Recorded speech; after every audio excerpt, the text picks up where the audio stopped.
Good evening, everyone. Welcome to URJII Broadcasting Center. Today, I have a special guest, Dr. Truman. Dr. Truman, everybody know if you actually really following Oromo situation. He's a human rights activist, especially focusing on Oromo situation. On April 27th, there is a press release from Oromo Support Group here supporting Oromo struggles or human rights, especially following Oromo human rights. Dr. Truman is closely following human rights in Oromia region, mostly, but generally in Ethiopia. So depending on that press release, we are going to discuss about what's the situation in Oromia and in general in Ethiopia. Dr. Truman, again, welcome to Urji Broadcasting. Good afternoon and good evening. Baganaganduedan. Baganagan. So I think you speak Oromo very well, though. No, Tikonveka. Yeah, okay. So on that report, on the press release on April 27th, you have indicated there's been situation for the last 2.5 years about the killings, the extrajudiciary arrest and killings and disappearance and all reports about human rights abuse. So let's start from there. If you can start about your report first. Yes, and this is not a report by the Oromia Support Group. This has been published by the Oromia Support Group, but in fact it was compiled by human rights defenders in West Wallaga, Mhm. in 5 districts of West Wallaga. And it was such a well organized and well presented document that we thought it would have its best impact by going out as it is, without any doctoring from OSG. The only things we've changed on it are the contact details. We've removed the contact details that were on the original document and replaced them with 2 people who live in the USA who can field questions through to their contacts in West Wallaga. And the other thing is that the dates have been altered from the Ethiopian calendar to the Gregorian, the Western Star calendar. Otherwise, it is a report written by ordinary people in West Wallaga, and it's such a powerful document. It it's written by real people, not by people on the outside like me. It's written by the victims and their relatives themselves. And this shines out from the document. It's authentic through and through. Not only because of um, the overall impression that the document gives, but because we have checked it, not only through the contacts that were given with the original document, but also through our own contacts, OSG's contacts in Wallaga. And I can vouch for everything in the report. It is absolutely dead on true.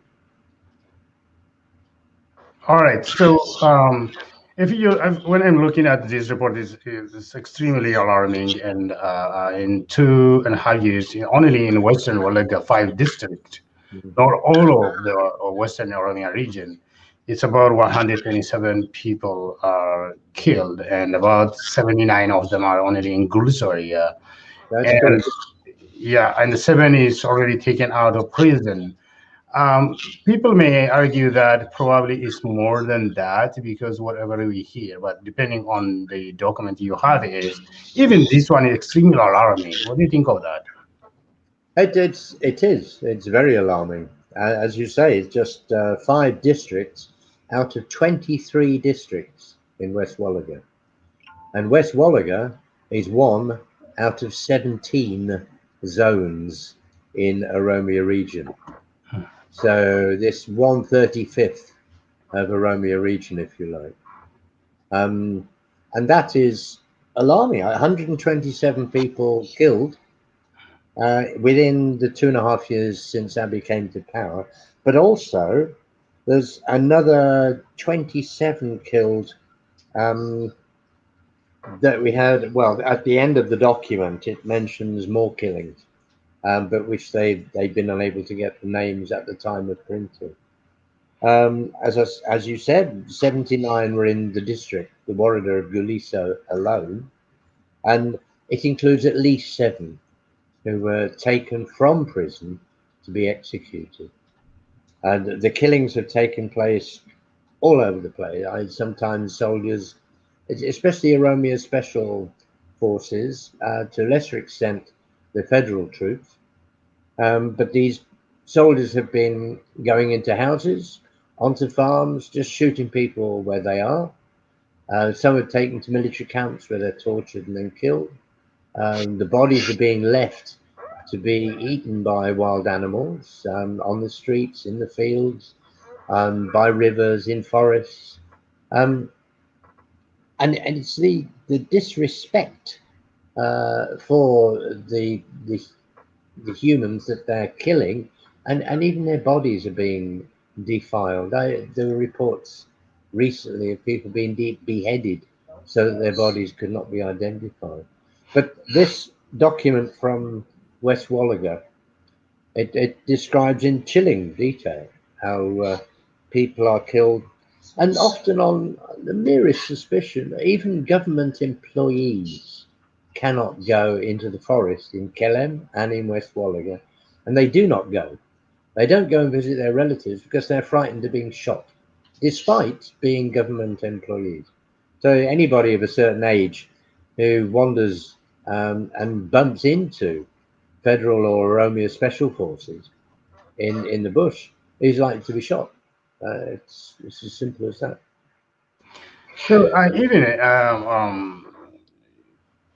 the government of Ethiopian government is most of the time they claim that, or maybe denying that, I would say, that the Ethiopian government doesn't kill anybody.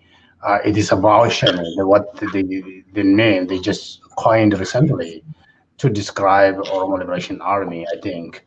So, who do you think is killing these people there? Oh, this has been part of the Arab propaganda for a long time, and confusing the issue, trying to blur the distinction between the Oromo Liberation Army and the OLF. And the OLF, as you know, is a legitimate, legal political party and was registered for the elections this year. So you cannot say the OLF is illegal, but they blur everything and call this OLF Shane, which is their nickname for the original OLF, the OLF led by Dawood Ibsen. And they're just saying that the political people are terrorists and therefore worthy of extermination. And that's what they're trying to do. It's a targeted campaign. Some of the Kero youngsters had obtained positions in power in local administration, elected uh, after Abiy came to power, when Team Lemma was on the upsurge in Oromia, which supported Abiy Ahmed, as you know. And these youngsters have been elected to positions of authority in the local administration because of their activity during the Kero years, and they are being just systematically eliminated. The troops are going into the village or town, finding who these people are, and just shooting them. That's not the end of it. Lots of people are being shot and not killed. And in this document, 42 are named as being injured, mostly by gunshot, including a judge, including a 13-year-old child, including a 3-year-old child. They burnt down properties belonging to 35 households, 65 households, sorry, and another 35 were mentioned near the end of the document, and many more, it said, at the end of the document. These are properties that were burnt down as the report was going to press at the beginning of April. One thing that's particularly worrying is the ratio between those killed and those detained. If you remember, we said 127 plus another 27 from later, and 42 were injured by gunshot. So that's 154 plus 190 odd that's been killed or injured by gunshot, and only 204 have been put in prison. Now that means that lethal force is being used rather than just arresting people. They're killing them.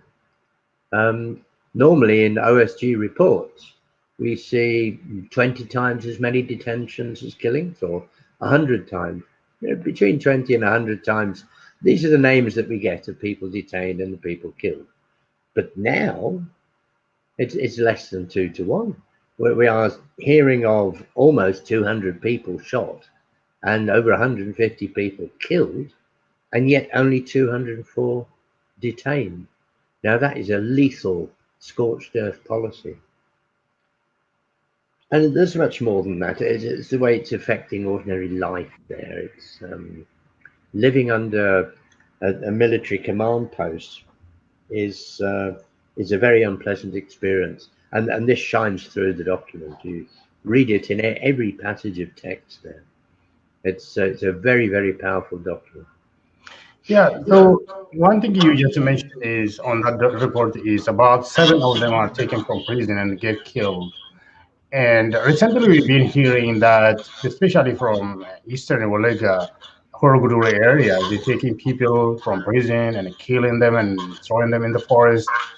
And that is happening everywhere in Oromia region. Yes. And It is happening all over Oromia, which is exactly, why having, these figures are so significant in just 5 districts yeah, out of 23, and that's in one zone out of 17, plus the Oromia Special Zone in Amhara region, where of course there's been a lot of killing by Amhara militias backed up by Eritrean troops and federal troops.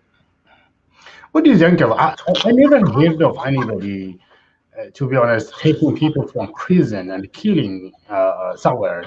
Have you ever heard of that, such kind of thing, atrocity, Yes, anywhere in the world? it used to happen under the Derg, especially in the time of the Red Terror. People were taken from prison and executed then. I'm told, I wasn't reporting on human rights abuses then, but I have been told by colleagues that Yeah. that indeed this was going on, but not to the same extent as now. This is a new low in human rights in Ethiopia, and this is something that Abiy Ahmed is entirely responsible for. Yeah. So, what do you think? What kind of people are targeted in terms of this? You already mentioned a while ago about Team Lama, and the other group is also mostly Keros. And in terms of gender, what do you think? Which category of It, people it's are it's targeted? mainly young and middle-aged men, but also families of these people. And remember, it wasn't a single-sex movement. It's Kero and Kare. It's not just the men, but families of these people. If your son was an elected Kero local official, or he joined the Kero movement, then you are likely to have your house burnt down. You're likely to be put in prison, and in fact, you're possibly going to be killed, like your son and daughter would have been.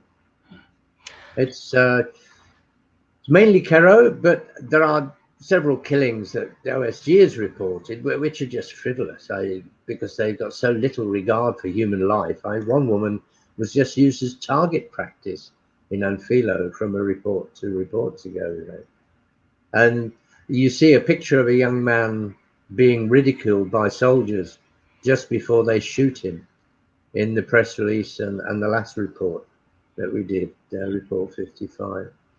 And this is backed up heavily by this report from local eyewitness eyewitness recorders, really, people who are in contact with the families of those who've been abused. So this is a really authentic report, and it's done in meticulous detail, and it should carry an awful lot of weight. I did promise the people who provided this information that we would try and spread it, and make sure that non-governmental organizations, national and international, receive the information, and also governments with a bit of clout in Ethiopia get the information, which is mainly America and the UK, from where we can contact anyway.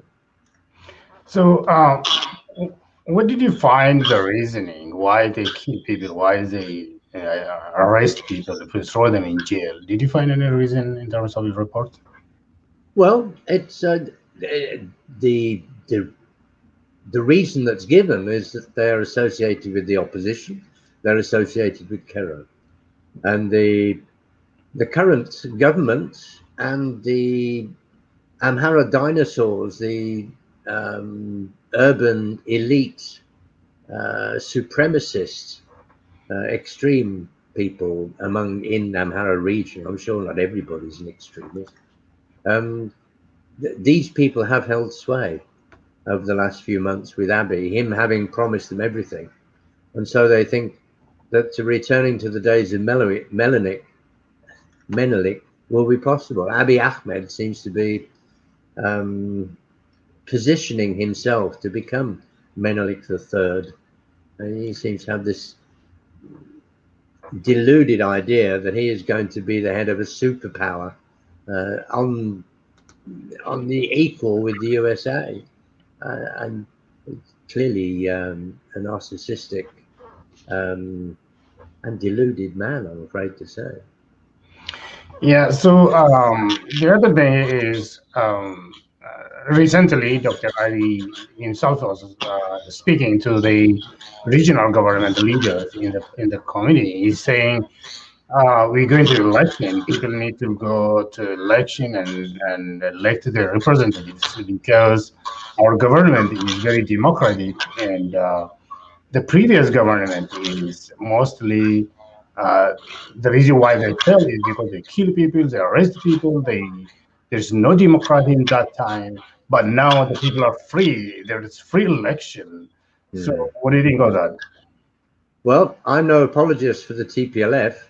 Mhm. I've spent 27 years recording abuses they committed against the Oromo population and others in Ethiopia, including Amhara. We reported a lot of abuse in the Amhara region too. No, I'm not an apologist for the TPLF, but abuses they committed were in some ways on the same spectrum as the current abuses, but not as severe. Yes, there was possibly more torture under the TPLF, but this regime is not torturing people; it's just mutilating them when they're alive and when they're dead, and that degree of disrespect for humans and their bodies has it's not been as bad. It was pretty awful under the TPLF, but it's not as bad as it is now. I've been sent horrible pictures of bodies being cut apart and bits displayed here. It's not very pleasant what's going on, and then the amount of rape that's worse than it was under the TPLF. It seems that people in military camps now think nothing of taking young boys and girls to the camp and raping them, gang raping them. This no, this is really a different kettle of fish to the previous regime, um, and more lethal. In the reporting we did during the TPLF years, we got the names, or most of the names, of about 4,500 or 4,600 killings, something like that. And that was over the space of 20 years, between 1992 and 2012. And in the space of just 2.5 years, so barely a tenth of that time, instead of 4,500, which a tenth of that would be 4,500, we've got nearly 2,000 now that we know have been killed, and most of those are named. So half as many people in 1/10 of the time. So that shows you how lethal this regime is. And that's not counting the scores of thousands of Ethiopian troops and Tigrayan troops and Tigrayan civilians who've been killed in the conflict in Tigray. what the pity about what the international community understands in Ethiopia is that they focused on Tigray, and that they regard the evidence of human rights abuses committed by Amhara militia and federal forces as being true bill there. But when we complain about abuses committed by the very same people, Eritreans, Amhara militia, federal forces, when we complain about those, we're ignored. The Amhara media machine cries genocide all the time, saying how they've been attacked by Benishangul Gumuz, they've been attacked by Oromo, they've been, well, whoever they are killing. Their media machine claims that those people, the victims of their abuse, are committing genocide against them. And unfortunately, a lot of the Western media is swallowing that, hook, line, and sinker, uncritical, because of the connections that the Amhara media machine have. Mm-hmm. So before we move to the next one, and what makes Oromo support group report is authentic, or is that very verifiable? The report will be very viable. Yep. Well, as I say, we did verify these not only with the individuals named in the original report, the names and numbers that we had to remove for their own safety. If we left those numbers in, that would just guarantee their destruction. Mhm. So, but we have included 2 numbers of contact people in the USA who can mediate between foreign correspondents and the people on the ground there. It's not only that, the whole tenure of the report, it's obviously been written by ordinary people. It's not been written by spin doctors. It's not been written by publicists or lobbyists. It's well, the truth and authenticity just shine out from the document from my point of view. And as I say, we have checked the facts in it. All right. So if we move into the next one, what is this impact of what is the impact of this whole thing? What do you think the people for the last 2.5 years, Oromia especially under a special force or command force, we can say that most of part of the especially Western Ethiopia and Southern Ethiopia, as you know, and the people right now, especially after the war in Tigray, the entire country is completely in chaotic situation right now. Especially in Oromia, people are always scared to go to shopping, scared to go to school. Young people are going scared to go to school. Everything is completely confused in that country. What do you think of the people, the impact of this situation on the people there? It's put back development by decades. Mm. The disruption of local life is really terrific. You can't go to your farms. You can't tend your coffee because you're likely to be shot if you go anywhere near there. Um, on top of the just blatant destruction of houses and farms, places being burnt to the ground, crops being burnt, cattle being taken and slaughtered. There's one report of one chap, his only ox was taken by the Oromia Special Forces. Another chap had 15 cattle confiscated. And as well as this direct impoverishment, movement is restricted, so trade is going to be difficult. You can't move from area to area. Some of the transport is interrupted because drivers have been killed. There's a curfew. The commander of the military command post, commander-in-chief, Sajin Ebro Hussein, has said, "I will kill you if you move after 6 o'clock in the evening." He said that people are not allowed to are not allowed to use solar power because those units could be used to charge mobile phones for the Oromo Liberation Army. Clinics have been closed, and you need permission if you're going to go to a health clinic, one that's still open. No, life for ordinary people in these areas is like living in a war zone, except you are among the victims in the war zone. It's um, it's not surprising that Abiy has had to shut communications from these places because the human rights abuses there are so rife that you couldn't possibly carry them out with impunity like they are doing if there was any reportage at all. So recently, the government is actually going forcefully into election.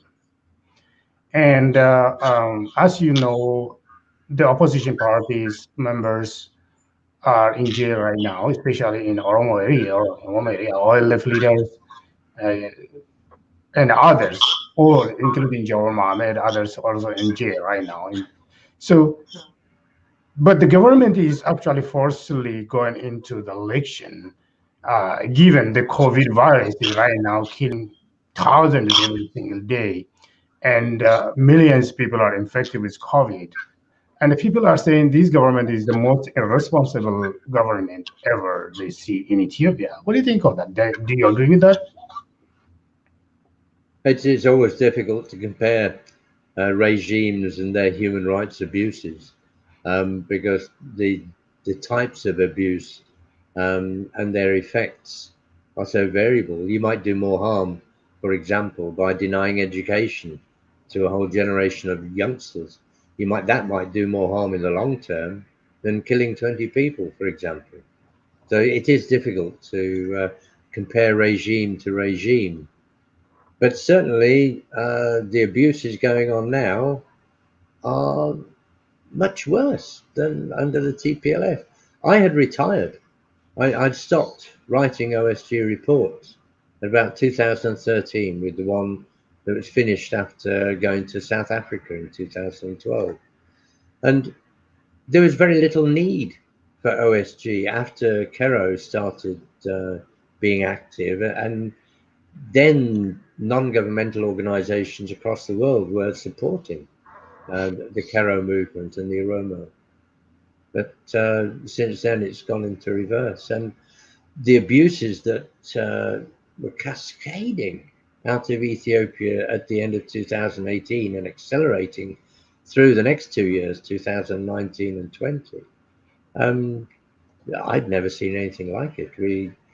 We had to start writing again. And since then, since the middle of 2019, the last report I've written is the sixth, and that's in addition to this document from West Wallaga.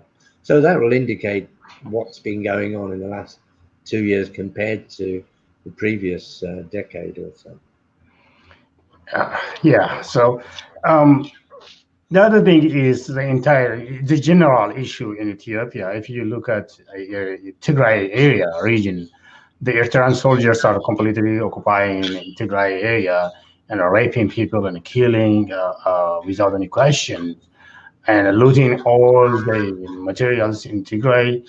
And the Sudanese government is also invading, they say, in northern part of Ethiopia and the southern Oromia, Somali, and Afar, Amara region, and the regions around Amara, Chamand, Agou, and Benishangul Gumuz, the entirely chaotic situation in Ethiopia.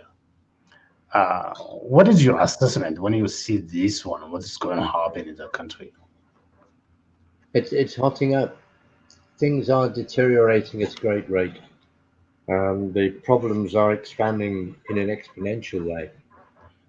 Um, it's a desperate regime that imports foreign troops, Eritrean troops, and regional militia to conduct its security policy. I believe the forces of this government are being roundly trounced by opposition forces, including the Oromo Liberation Army.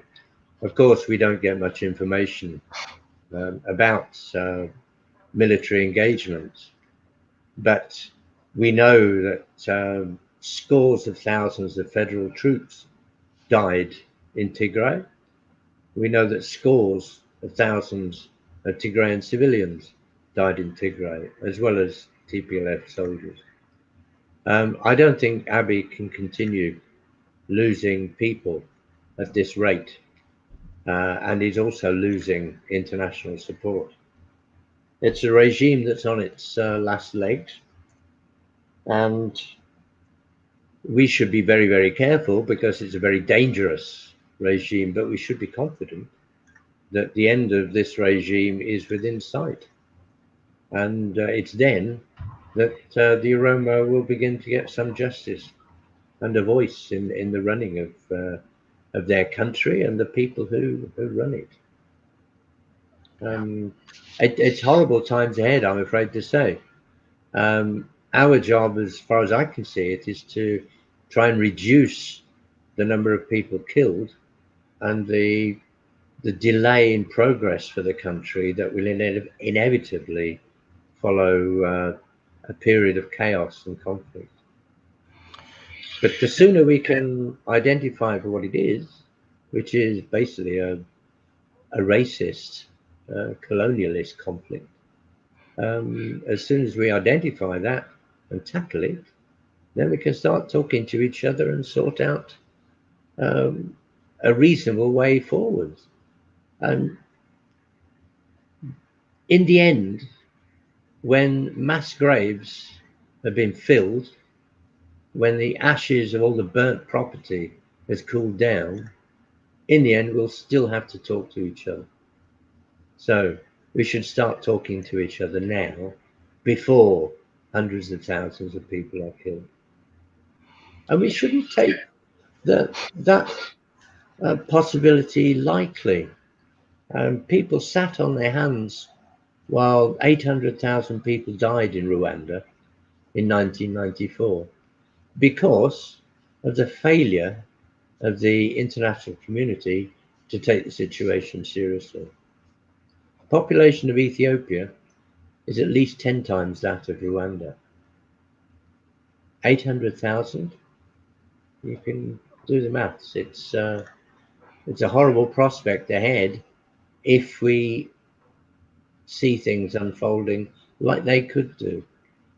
And the amount of hate speech coming out over Amhara media, blaming Oromo for everything, blaming everybody that they attack for attacking them. This is the wrong way to go. It is reminiscent of the Interahamwe in Rwanda. And the media there were responsible for they were partly responsible for the genocide there. And Amhara media and their institutions are responsible for stirring up hatred in Ethiopia now. If I was an ordinary Amhara listening to radio stations and watching television, I'd be scared. I'd be scared of Oromo because of what I'm told by their media. And this is something that we really have to correct. We have to persuade other people that what we want as Oromo is no more than what they want. We want the same. Defense, stability, and a voice in our own affairs. We want no more than that. We don't want what belongs to Amhara people. We don't want to take anything from any other people. But we just want to live peacefully and look after our own affairs in a way that's conducive to the benefit of everybody, including our neighbors. And the Amharas should realize that attacking everybody who surrounds them is not going to be the best way of forging relationships in the future. So why start killing people who are going to be your neighbors and friends? It's a very silly setup. You cannot coerce your population to support you. You cannot rule by force. Eventually you'll lose. And the Oromo people, what, 40, 45 million? There's no stopping it. And the sooner people realize that, the better. Yeah. So most people actually worry that this can completely lead into ethnic conflict between other groups, especially the way the Amara region really moving around, especially if it's a conflict between Amara and the Tigray, Amara between Amara and the Oromia, Amara and the Agor community, Amara and the Command, Amara and the Benishangul communities. All of these ones are around the Amara region, but they have been conflict and the days and the killing and arrests and invasion of the lands, all kind of stuff. So this may actually lead entirely to ethnic conflict. Maybe it can lead into genocide. People worried about this. Do you share that kind of worries? I do. I very much so. And the different political viewpoints have taken on an ethnic value.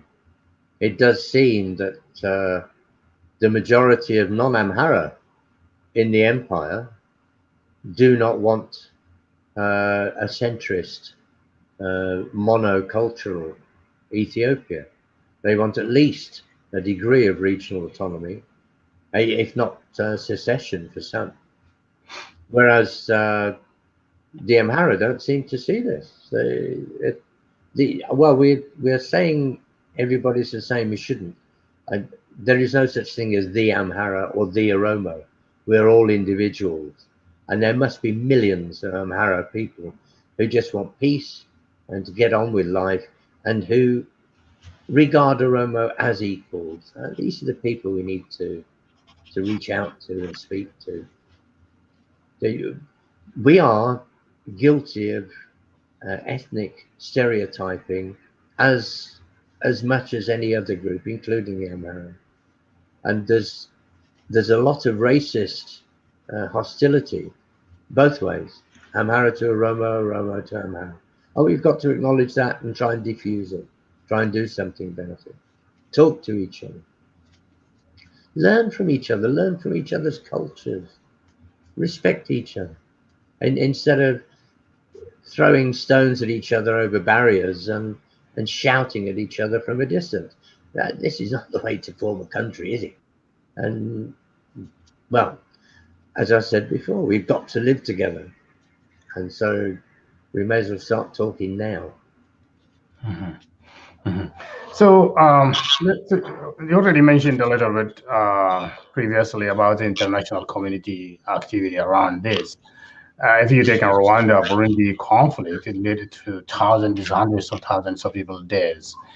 And people are saying it's almost like too late in Ethiopia for the international community to really move in that situation to prevent any genocide, any ethnic conflict in Ethiopia, because things are really getting bad now.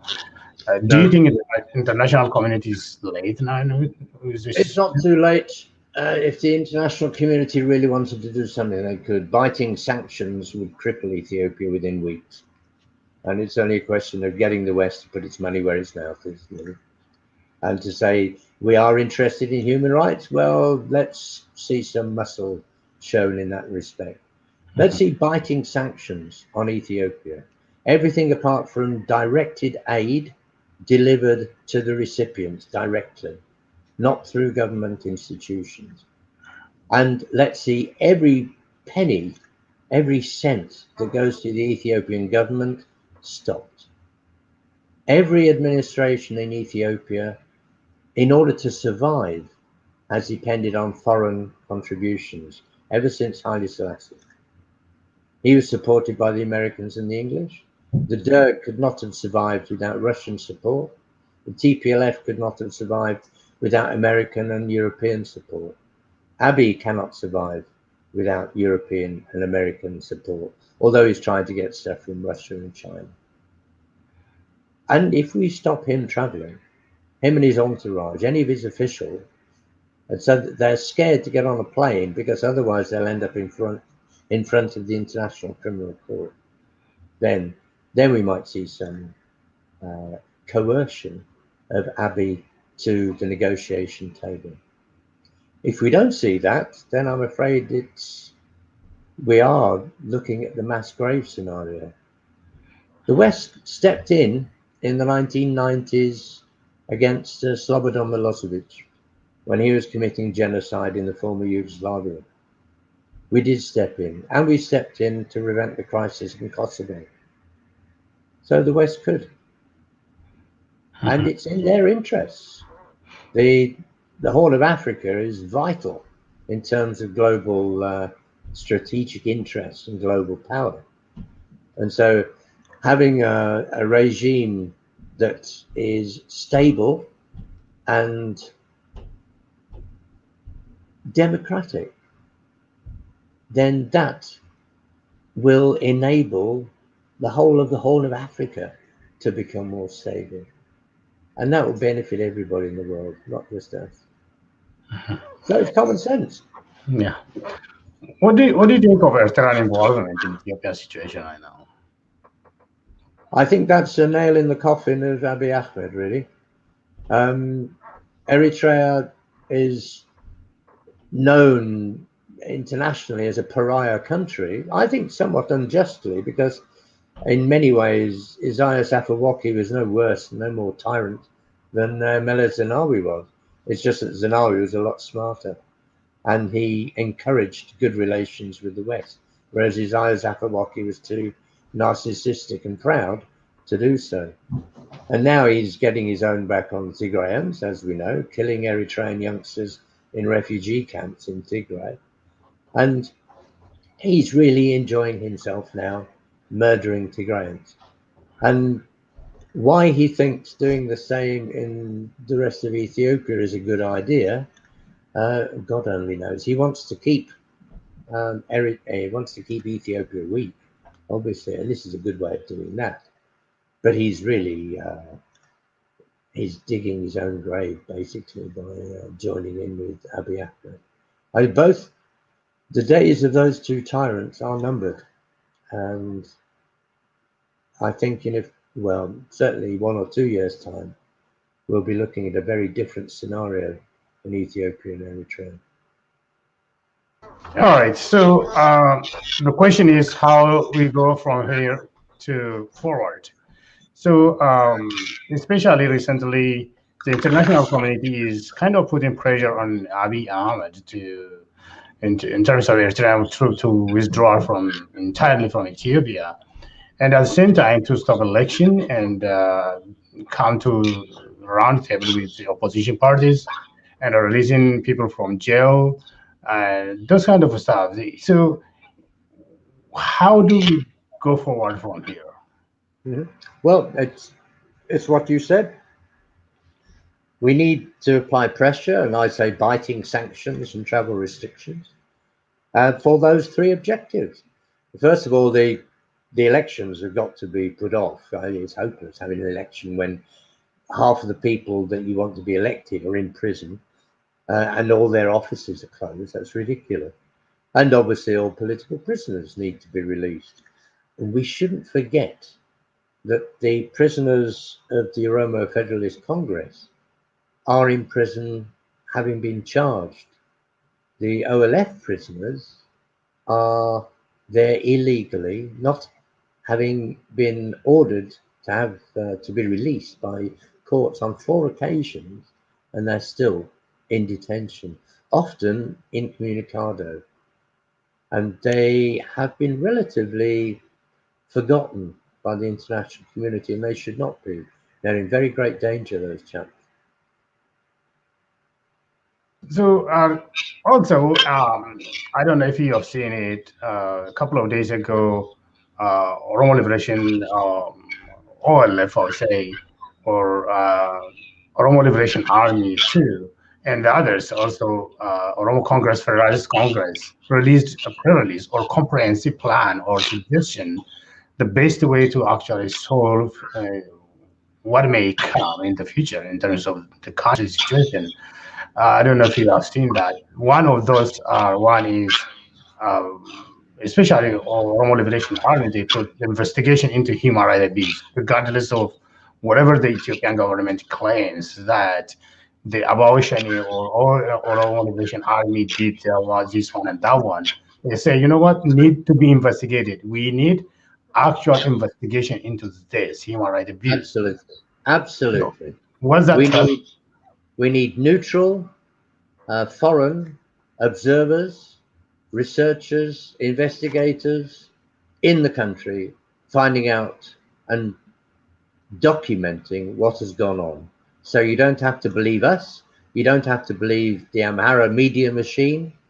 You can have an objective finding from an unbiased research. And this is something the Oroma have nothing to fear from.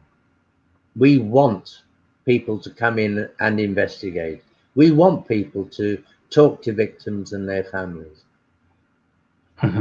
How about holding people accountable? Because do you think this government actually do any investigation and hold people accountable?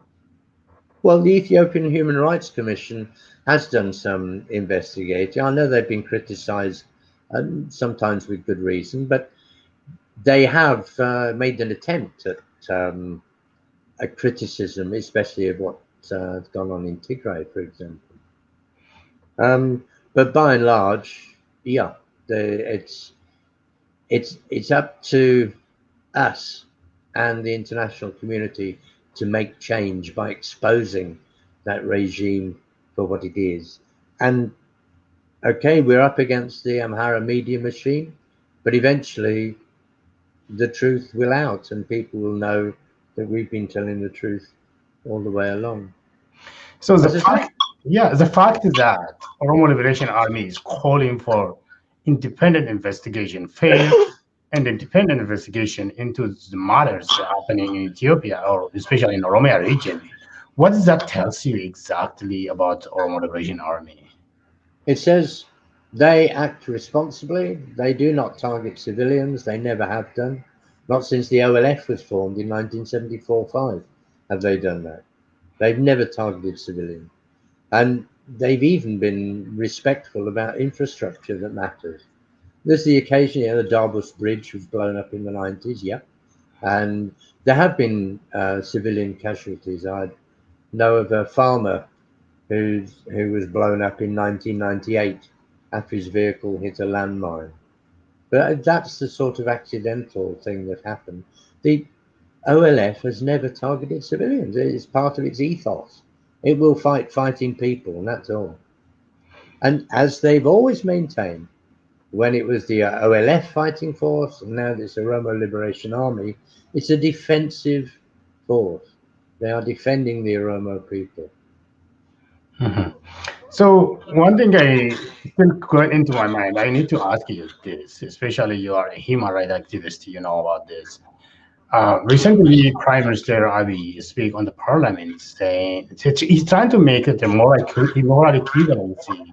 What is happening in Tigray in terms of sexual harassment or rape with Ethiopian soldier attacked by TPL? He tried to make a moral equivalency there. What does that tells you about that person? He's not very skilled. Yeah. He's told too many lies too often to be believed anymore. And the more skillful liars uh, tend to remain credible for a lot longer. But eventually they will be found out. It's just like the atrocities against Palestinians received no publicity because of the Israeli government's control, the Zionist control over publishing media and international media. But eventually the truth is coming out about the atrocious treatment of Palestinians by the Israeli government. The apartheid in Israel is now beginning to be understood. People know that there's an apartheid regime in Israel, whereas if you tried to say that 50 or 60 years ago, you'd have been laughed out of court. But now the truth is coming out. The truth will come out about the Oromo, but it will come out sooner than another 50 or 60 years, I'll tell you that. Yeah, finally, I'm not going to hold you here for long. Obviously, you're busy. Finally, what do you, as Oromo, I mean, you know Oromo people, you've been working with the Oromo elites, intellectuals, and all around the world, in Ethiopia and around the world. So, what do you think we should do to come out of here or to prevent from something happen to our people together? Well, I'm no more wise in terms of predicting the future and giving advice than anybody else is. But I have to say that I am an adopted Oromo. In 2016, I had the privilege of being adopted by the community in Melbourne, Australia, as an Oromo, hence my name, Galato, of which I am very, very proud. So, speaking as one Oromo to another, say, Yeah. Our job is to shorten the period between now and when the Oromo are looked after in a system that they design by people that they want. That time will be shorter if we try and talk to the people we regard as enemies at the moment, and if we garner support from advocates and allies in the West, which means getting the support of European Union, which means getting the support of the UN and British and American government. That's a long job, but thanks to the regime itself, they're making our job a lot easier because by their activities they are undermining any moral ground that they have at all. The Oromo are on the moral high ground, which is why we can afford to invite international observers to investigate what's going on. We've got nothing to be ashamed of. Perfect. Thank you, Dr. Truman. I'm not going to hold you for long. We've been speaking. I hope we get together again soon, I would say.